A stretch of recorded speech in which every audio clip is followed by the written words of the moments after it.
So I drew a triangle.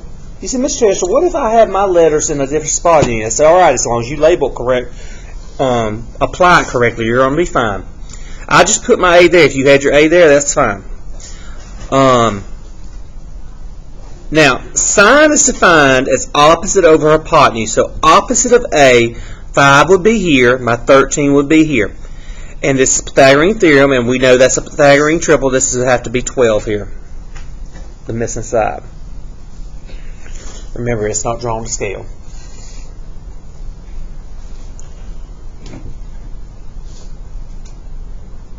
Alright, so I want the cosine of A. The cosine of A.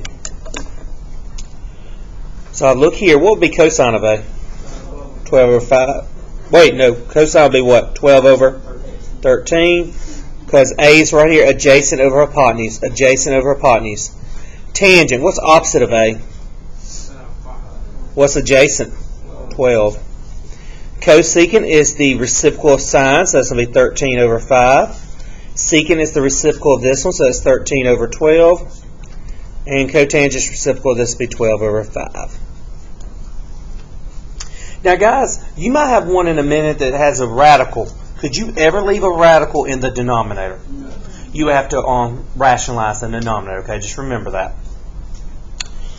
All right, let's look at the next. This is find the missing side lengths. Today, guys, we're working with right triangles. How to find missing sides. That's our first learning target. Find missing sides and missing angles. Next week, we're going to work with oblique triangles. Have you ever heard the word oblique triangles? What does oblique triangles mean? Not right triangles, okay? So today we're working right triangles, and all next week we're going to work with oblique triangles, okay? And to deal with oblique triangles, you use the law of sines and law of cosines, okay? But if it's a right triangle, you can use these simple trig ratios. Let me make sure the calculator is in what you call it? Degree mode. Make sure you calculate in degree mode. Very good, Jack.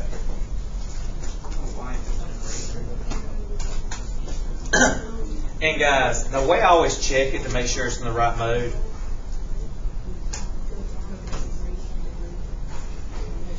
if you type in sine 90, based on the unit circle, sine 90, what is the sine of 90 degrees? 1. That's what your calculator should give you. If your calculator is not in the correct mode, it's not going to give you that. See, if it's in, I typed in sine of 90, that's 1, because I know that 90 degrees, my sine is 1. If it was in the wrong degrees, I'll give you something other than that. That's how you know your calculator's in the wrong mode. So you go to mode, scroll down to third, and make sure it's out of radian, it's in degrees. Or you can check cosine of 90, which is 0. Alright, so let's look at number 2. You look at the given situation. I have an angle. We never use the 90 degrees. We use the other. What is the relationship here? This is what? Opposite, and that's the what? Hypotenuse. So opposite and hypotenuse calls for what? Sine. So I'm going to set that up. Sine of 35 equals x over 22.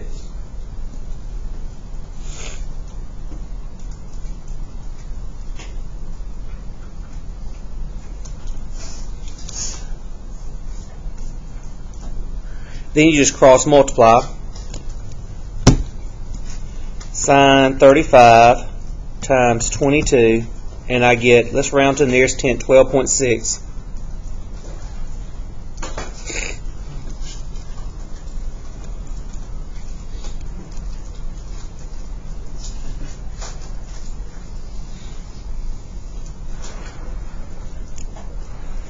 It's supposed to be 50 degrees right here, not 5.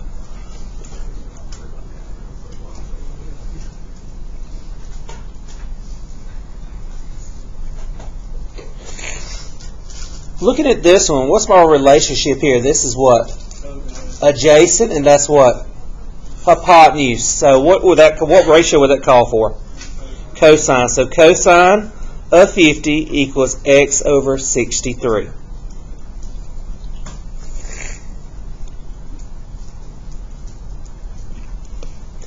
Cross multiply.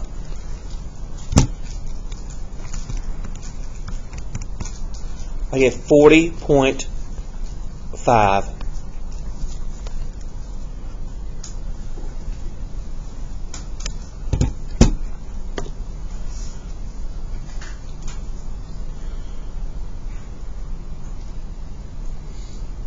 Y'all remember doing this in geometry in last year?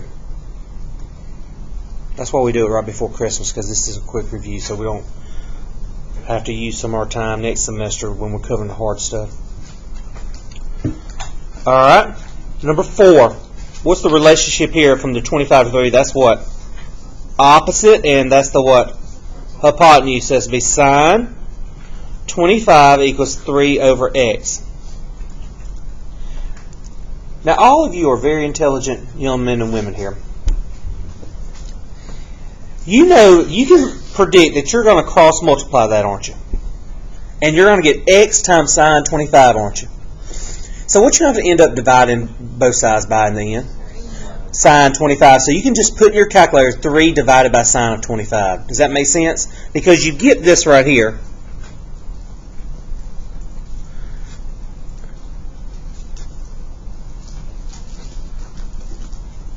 So 3 divided by sine of 25 is 7.1. And the reason for that is I cross multiply x times this. I get x sine 25. I get x by itself, so I divide both sides by sine of 25.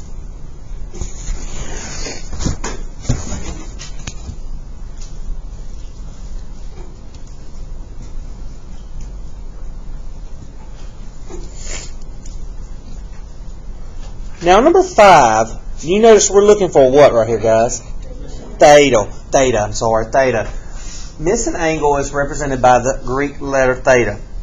Now, when you're looking for an angle, are you going to use sine, cosine, tangent, or the second button on here?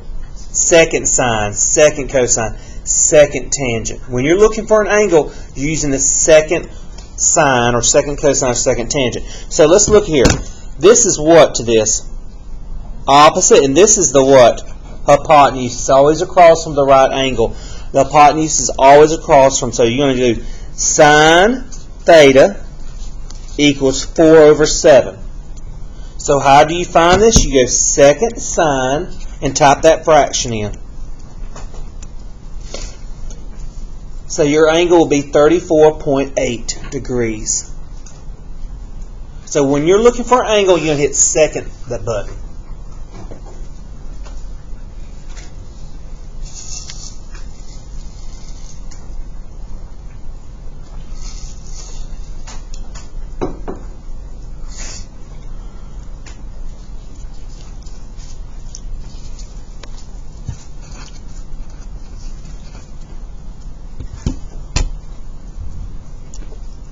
All right, let's look at number 6. What's my relationship here?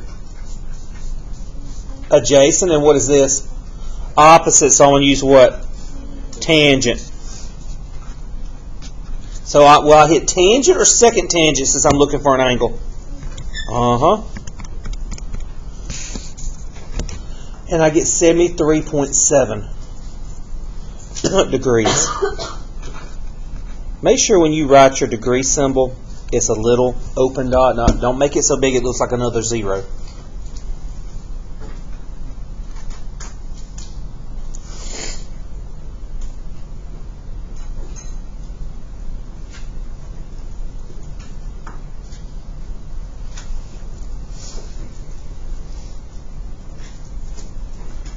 All right, are we good on those? I need a hand signal.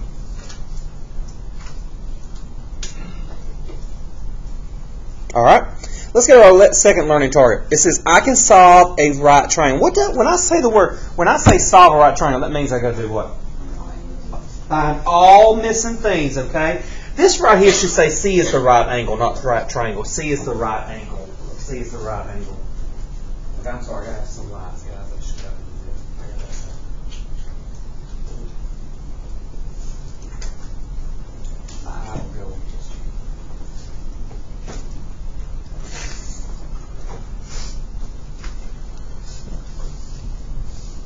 Alright, so on number 8, we're not having enough room here to work everything, so we're going to have this notebook paper. Oh, and I don't have your note takers typed up for law, sines, cosines, so you'll have to take notes on the next 2 lessons. And your homework out of the next 2 lessons will come out of your textbook.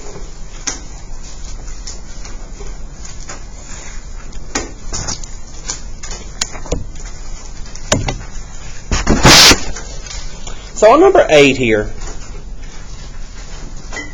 it says that we have C is 17, A is 12. So I'm going to draw me a triangle.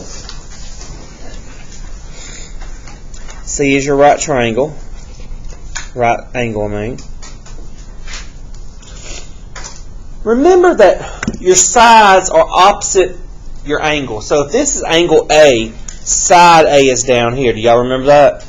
If this is angle A, side A is down here. If this is angle C, side C is right there. So what I always tell my students, the best thing is make you a little chart of everything you're missing. I'm missing angle A. Is C always going to be the right It's always going to be the right angle, yes. So I got angle A, angle B, and I'm missing side B.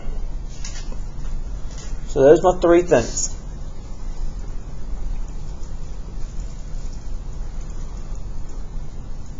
How could I find side B?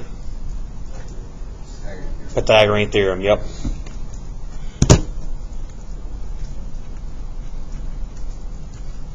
Hypotenuse has to be 17. We're looking for B, so I'm going to say 8. This is 12 squared plus B squared.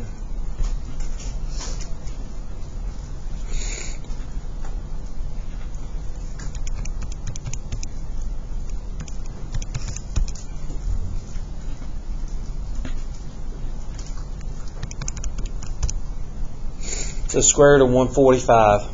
The only thing that goes in 145 is 5 times 29, so you can't break that down. So this is square root of 145. Do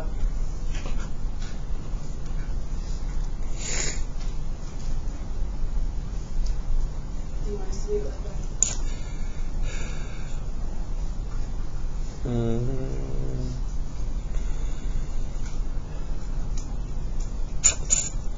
You can do that, or you can put the decimal. I'm good with either way. Or 12.0.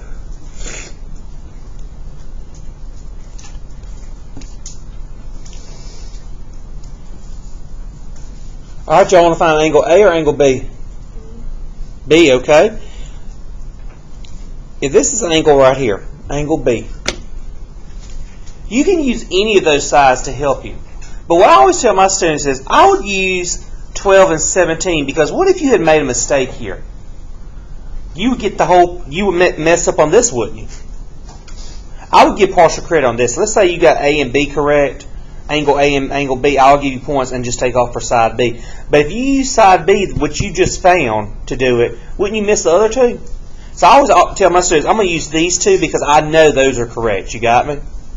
So what's the relationship here at angle B? I got adjacent and I got hypotenuse, don't I? So I'm going to use cosine. Cosine of theta equals 12 over 17. So I'm looking for an angle, so I'm going to do second cosine, 12 divided by 17. I get 45.1 degrees. So angle B is 45.1 degrees. Now that I know angle B and I know angle C, how could I find angle A? Add them up and subtract it from what? And you get 44.9 degrees.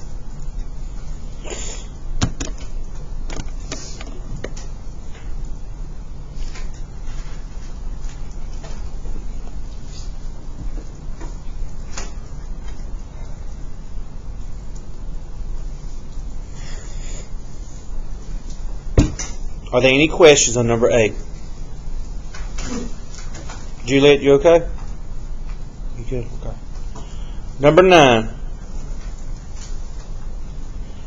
C equals 60. Angle A equals 62 degrees.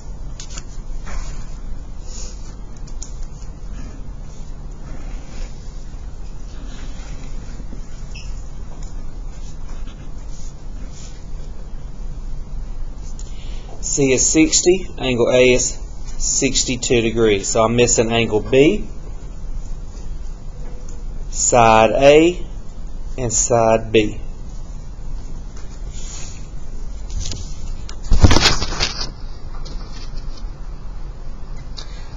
Angle B could be found easily, couldn't it? I'll just say 62 plus 90 and subtract that from 180. I get 28 degrees.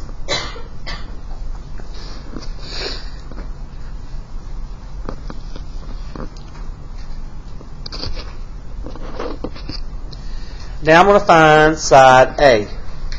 Using this is opposite over hypotenuse. So I'm going to do sine of 62 equals A over 60. And cross multiply there. So sine of 62 times 60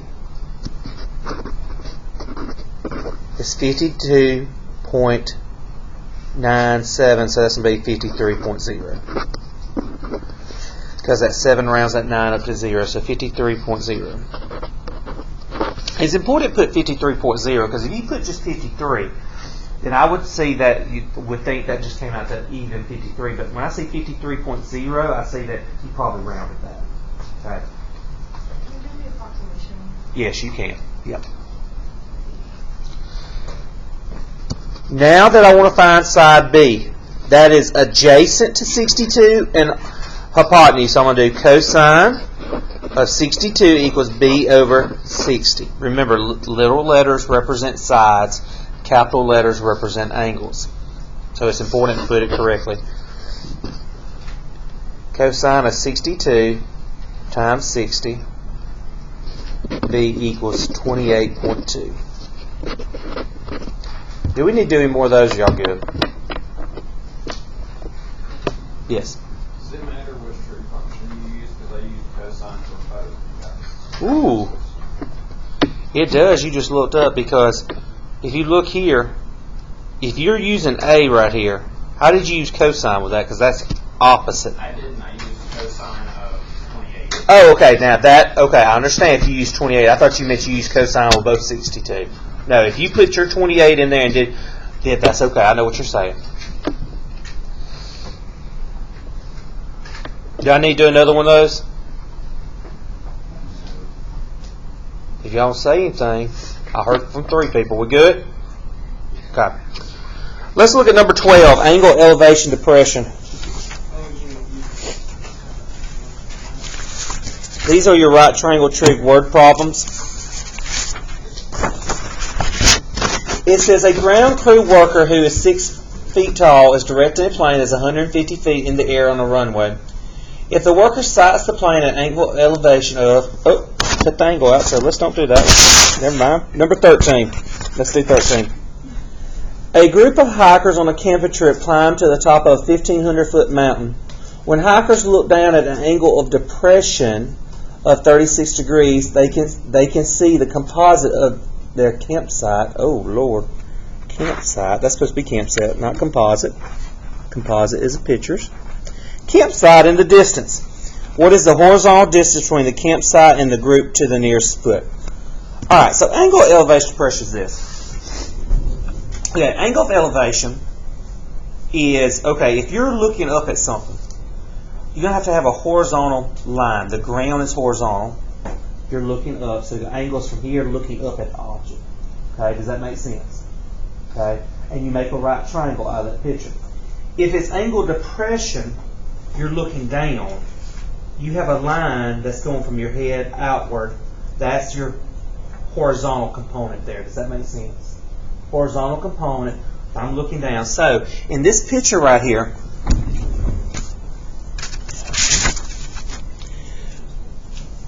let's say this is top of the mountain.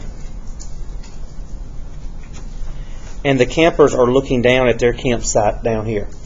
This would be your angle of depression right there, okay?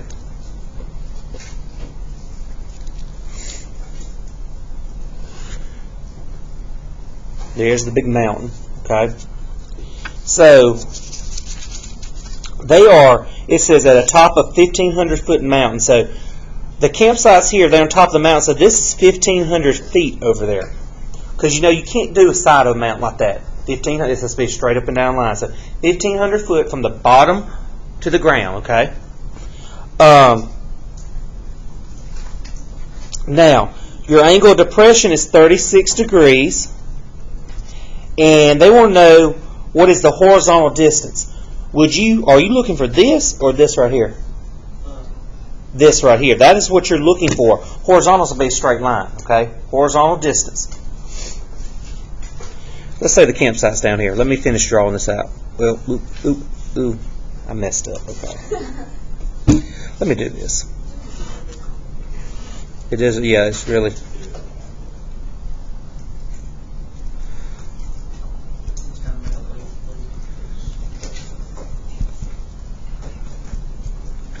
if they say horizontal distance, they're not talking about a hypotenuse. No. It's okay to go like the other way where like X is the ground. Yes, you could do it, yeah. All right. Does everybody see that? Because, yes, this is still be the ground right here. All right, so what's your relationship here? Opposite and what? Adjacent. So you'd be tangent 36 equals 1500 over x. Cross multiply. X times tangent of 36 equals 1500. Divide both sides by tangent of 36.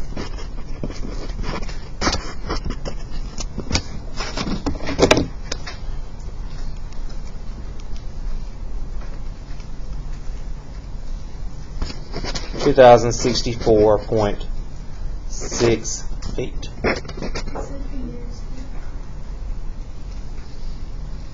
Oh, nearest foot, so that would just be 2,065 feet. So if you set it up where like the height was like where the mouth was, that would make the 1500 the adjacent, and it gives you a different answer.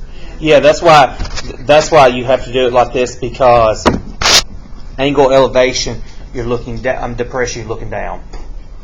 So it has to be set up like that.